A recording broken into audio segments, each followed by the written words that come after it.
ఓం శ్రీ మాత్రే నమః. ఇప్పుడు తెలియజేసే అంశము మంగళవారము అమావాస్య వచ్చింది అని అంటే అమ్మవారిని గనక ఈ విధంగా పూజించాము అనంటే సకల శుభాలు చేకూరుతాయి నాన్న. అమావాస్య అనగానే అమ్మో అమావాస్య అని అనుకుంటారు. మరి ఎందుకు ఆ భయం అనేది అలా వచ్చిందో కానీ భయపడాల్సిందైతే ఏముండదు. వాస్తవంగా అలా ఏమీ కూడా లేదు. మంగళవారం రోజు లక్ష్మీ అమ్మవారిని గనక బాగా పూజిస్తే చక్కగా కలిసి వస్తుంది నాన్న.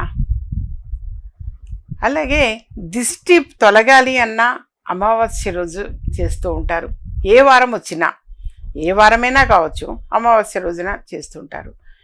ఇప్పుడు వచ్చినట్టుగా మంగళవారము అమావాస్య కలిసి వచ్చింది అని అంటే అమ్మవారిని మనం ఈ విధంగా గనక పూజించడం చాలా మంచిది అని అంటే మంగళవారం రోజు అమావాస్య వచ్చిన సందర్భంగా జనరల్గా మన పూజా ప్రాసెస్ అనేది చేస్తూ ఉంటాము.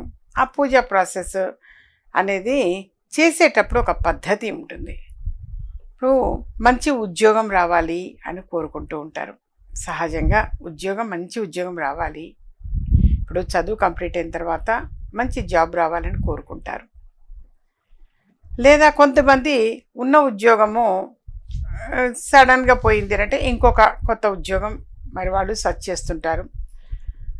వాళ్ళకి అతి త్వరగా మంచి ఉద్యోగం పొందాలన్నా మరి ఆ రోజున అమావాస్య రోజు గణపతి దేవాలయంలో కొద్దిగా బెల్లం గడ్డ అనేది తీసుకొని బెల్లం స్లైస్ మన చతురస్రంగా బెల్లము చిన్న అదనమాట అది తీసుకొని దాని మీద మీరు చేయాల్సింది ఆవు నెయ్యిలో మన పువ్వు ఒత్తి అనేది ముంచాలి.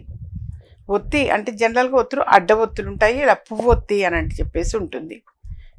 ఆ పువ్వు ఒత్తిని నూనెలో లేదా ఆవు నెయ్యి శ్రేష్టం, నూనె కంటే కూడా ఆవు నెయ్యి శ్రేష్టం. ఆవు నెయ్యిలో ముంచి మీరు ఇలా పెట్టండి. దాని మీద ఒక 3 ఒత్తులు కలిపి ఆవు నెయ్యిలో ముంచి బెల్లం స్లైస్ మీద ఇలా పెట్టి అది గణపతి దేవాలయంలో వెలిగించండి.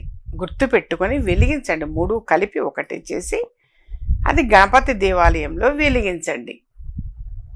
ఆ బెల్లంకి మొత్తం కూడా కొంచెం కుంకుమ అనేది పెట్టండి, సమర్పించండి. అది గణపతి ముందు వెలిగించి మీరు మనసులో సంకల్పము అనేది ఏదైతే ఉందో అది మనస్ఫూర్తిగా అనుకోండి. మంచి ఉద్యోగం రావాలి అని చెప్పేసి అనుకోండి. లేదా ఇంకా ఏదైనా బయటికి చెప్పుకోలేండి, మీకేమన్నా వ్యక్తిగత సమస్య ఉన్నా అదైనా సరే చెప్పి వెలిగించవచ్చు. అలా చెప్పి వెలిగించారు అని అంటే వితిన్ డేస్లోనే ఆ ప్రాబ్లం అనేది సాల్వ్ అవుతుంది నాన్న. ఎటువంటి సమస్య అయినా సరే తప్పనిసరిగా పరిష్కారం అవుతుంది. ఆ తర్వాత గణపతికి 21 సార్లు ప్రదక్షిణాలు చేసి రండి. ఆ విధంగా ప్రదక్షిణాలు చేసి వచ్చారు అని అంటే ఓం గం గణపతయే నమః, ఓం గం గణపతయే నమః ఆ మంత్రాన్ని జపిస్తూ మీరు ప్రదక్షిణాలు చేసి రండి. 21 సార్లు ప్రదక్షిణాలు చేయండి. సో ఒక 10 నిమిషాలు ప్రశాంతంగా కూర్చుని మీరు అప్పుడు వెళ్ళండి. అలా చేశారు అని అంటే మాత్రం అన్ని విధాలుగా కలిసి వస్తుంది నాన్న. ఐశ్వర్యం ఒక్కటనే కాదు, ఆరోగ్య విషయం కావచ్చు, బయట అయిపోయిన డబ్బులు తిరిగి రావడం విషయంగా కావచ్చు, మంచి ఉద్యోగం పొందటానికి కానీ, సొంత ఇల్లు కట్టించుకోవటానికి కావచ్చు, ఇంకా కొద్దిమంది కోర్టు సమస్యలతో బాధపడుతుంటారు వాళ్ళు కావచ్చు, బయటికి చెప్పుకోలేని సమస్యలతో మదనపడిపోతూ ఉంటారు వాళ్ళు కావచ్చు. ఎవరైనా గణపతి దేవాలయంలో గుర్తు పెట్టుకొని ఈ విధంగా ఆచరించారు అని అంటే తప్పనిసరిగా ఆ సమస్య పరిష్కారం అవుతుంది. ష్యూర్గా పరిష్కారము అనేది అవుతుంది.